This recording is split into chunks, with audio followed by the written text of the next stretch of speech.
ثم جعلناك على شريعة من الأمر فاتبعها ولا تتبع أهواء الذين لا يعلمون. Jadi ujian dan cobaan itu menimpa para nabi dan para rasul. Termasuk di sini ujian berikutnya pamannya Abu Thalib meninggal. Iya. Abu Thalib yang benarnya beliau meninggal dalam keadaan kafir, tidak masuk Islam. Dalam keadaan kafir, tidak masuk Islam. Itu haditsnya, riwayatnya ada dalam hadits riwayat Bukhari dan Muslim. Iya. Jadi kalau ada dari manusia yang mengatakan bahwa Abu Thalib meninggal dalam keadaan dia seorang muslim bertauhid, maka itu pendapat yang keliru. Pendapat yang keliru. Hadits-hadits tegas di dalam hal ini. Dalam riwayat Bukhari dan Muslim, ketika Abu Thalib dihadiri wafat, Nabi berada di sekitarnya. Nabi berkata, "Ya am, qul la ilaha illallah." Wahai pamanku, ucapkan la ilaha illallah, kalimatan uhajju laka biha indallah. Dengan kalimat ini saya akan membela engkau di depan Allah. Ini keutamaan khusus untuk pamannya. Kalau dia berucap la ilaha illallah. Iya. Maka tiap kali Nabi berucap seperti itu, di sekitar pamannya ada Abu Jahal dan ada Abdullah ibn Umayyah. Ini dua pentolan Quraisy. Iya. Tiap kali Nabi menawarkan masuk Islam, keduanya berkata, "Ya Abu Thalib, atarghabu an millati Abdul Muttalib?" Wahai Abu Thalib, apakah kamu benci kepada agama ayahmu Abdul Muttalib?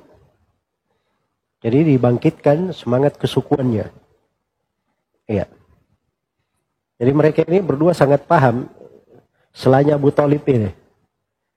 Dia ini merasa tidak mau dihina dengan agama leluhurnya. Makanya diingatkan dengan itu. Ya. Karena itu hati-hati ya dari orang-orang kafir. Mereka itu punya banyak makar. Dan ini hadits termasuk hadits yang sangat penting sekali tentang pelajaran bagaimana seorang itu memilih kawan-kawan bergaul yang baik. Ini karena dua kawan Abu Thalib ini yang membisiki dia seperti itu. Abu Thalib harusnya kalau tidak dua orang ini, Abu Thalib sudah masuk Islam. Jelas ya? Tapi karena dua orang ini membangkitkan fanatik kesukuan Abu Thalib, maka akhirnya dia tidak mau dicela oleh kaumnya. Ia pun mati di atas agama Abdul Muttalib. Maka dia mati di atas kekafiran. Jelas ya? Baik, ini hadits syah dari Nabi Shallallahu Alaihi Wasallam. Bahwa Abu Thalib meninggal di atas kekafiran. Dan ini juga memberikan kepada kita semua pelajaran. Ya, sekali lagi tentang pentingnya kawan duduk yang baik itu. Ini dipetik ya dari kisah Abu Thalib ini. Ini sekalian baru berlalu hari Jumat. Kita baca di surah Al-Kahfi. Surah Al-Kahfi itu 7 anak muda ya. Yang ditemani oleh anjingnya. Yang ke-8. Ditidurkan di dalam gua selama 309 tahun. Iya. Anjingnya juga ditidurkan 309 tahun. Kalau anak muda ini jelas ya. Mereka beriman kepada Allah, menjaga keimanannya. Dia tinggalkan raja yang kafir dan kaumnya demi menjaga keimanan. Mereka dapat karamah, ditidurkan 309 tahun. Itu jelas amalan mereka. Sekarang anjing ini apa amalan dia? Dapat juga keutamaan ditidurkan 309 tahun tercatat di dalam sejarah, disebutkan di dalam Al-Quran, dibaca hingga hari kiamat. Kata para ulama, karena dia berkawan dengan orang-orang salih. Jelas ya? Supaya diambil pelajaran bahwa berkawan dengan orang-orang salih itu tidak rugi. Itu mungkin diantara hikmah datang pada ayat yang ke-21 di surah Al-Kahfi. Wasbir nafsaka ma'al ladhina yad'una rabbahum bil ghadati wal ashi yuriduna wajha. Sabarkan diri engkau bersama orang-orang yang beribadah kepada Rabbnya pagi dan petang.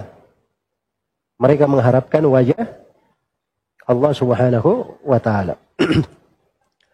Baik. Kemudian Abu Talib ini karena dia meninggal di atas kekafiran dan dia juga punya jasa yang sangat besar terhadap kaum muslimin, terhadap Rasulullah sallallahu alaihi wasallam, Nabi mendoakan untuk pamannya. Ya. Maka Abu Talib pun diberi keringanan siksaan. Harusnya dia dalam lapisan neraka paling bawah karena dia tahu kebenaran, tapi dia tidak masuk dalam Islam. Ya. Maka menjadilah Abu Talib orang yang paling ringan siksaannya di dalam neraka. Dan ini hal yang khusus untuk Abu Talib saja. Tidak berlaku untuk orang lain. Ya. Jadi penghuni neraka itu diringankan siksaannya itu cuma berlaku untuk siapa? Abu Talib saja. Iya. Baik. Karena itu kalau disebutkan oleh sebagian tukang kisah dan pelawak di masa kini, katanya ada juga yang diringankan siksanya, namanya Abu Jahal. Setiap malam Senin katanya diringankan siksanya. Kenapa? Karena dia memberi hadiah kepada budaknya ketika budak ini memberi kabar gembira bahwa Nabi telah lahir. Ya. Nah ini kisah palsu dusta hanya berasal dari tukang kisah saya. Jelas ya? Menyelisihi nas-nas tegas di dalam syariat tentang hukum terhadap pelaku neraka. Ya, fala yukhaffafu anhumul adab, tidak diringankan untuknya siksaan. Itu hukumnya, dasarnya dalam Al-Quran. Diterangkan di berbagai ayat. Tapi khusus untuk Abu Talib, ini perkecualian. Hanya aja di satu hadits saja. Hadits Ibnu Abbas, riwayat Bukhari dan Muslim. Menjadilah dia orang yang paling ringan siksaannya. Apa ringan siksaan yang paling ringan ini? 2 sendal yang dipanaskan, 2 terompa yang dipanaskan. Belum lagi kaki masuk ke dalam sendal ini, isi kepalanya sudah mendidih. Ya, nasallallahu alaihi wasallam. Itu dahsyatnya api neraka. Ya, kalau di dunia ini ada sesuatu yang membara misalnya, kalau kita dekatkan tangan paling gosong saja kan? Ya, terdekatkan kaki, kakinya paling gosong. Ini nggak menginjak ya, mendekatkan. Ya, atau melepuh. Tapi ini di hari kiamat belum lagi kaki masuk, isi kepalanya sudah apa? Sudah mendidih. Nasallallahu alaihi wasallam. Baik. Jadi ini terkait dengan Abu Talib, bagaimana meninggalnya.